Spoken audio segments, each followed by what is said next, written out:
अनेक घरे मु देखिछि से माने अग्निकोणरे अर्थात दक्षिण पूर्व कोणरे छात उपरे पानी टांकी रखिछन्ते। वर्तमान यार फलाफल उपरे आलोचना करिबा। अग्निकोण होची अग्नि तत्वर जगह आउ छात उपरर पानी टांकी हैला पृथ्वी तत्व। एमानकर फलाफल विषय जानिबा को हेले प्रथमे आमको अग्नि तत्व आउ पृथ्वी तत्व भितरे संपर्क कौन जानिबा को पड़ेबो। जेतेबेले कौनसी गुटे जिनिस रे अग्नि संयोग हो जाए किछि समय मध्यरे सेटा जली पुड़ी पाउंस हो जाए।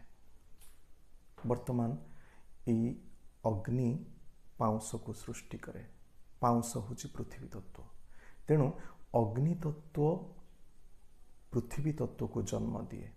तेणु अग्नि तत्व आउ पृथ्वी तत्व भितर संपर्क है पिता और पुत्रर संपर्क। वर्तमान अग्नि तत्व स्थान रे जदि पृथ्वी तत्व आसिकी रहे ता माने धरा जाऊ बापांक ऑफिस को दिने पुओ आसीची।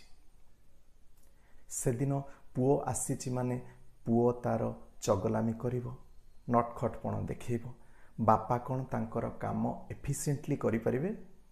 बिल्कुल नुहे। तेणु अग्नि तत्व जगार पृथ्वी तत्व किंबा अग्नि कोणरे जदि छात उपरे पानी टांकी रहे ताहेले अग्नि कोणर अग्नि तत्व भल फल दिए नाही। तेणु जदि आपणक घरे एमिति किछि अछि ताहले जणे भल वास्तुविद सहित परामर्श करिकी एहाकू यथाशीघ्र उचित स्थान को स्थानांतरित करंतु। नमस्कार।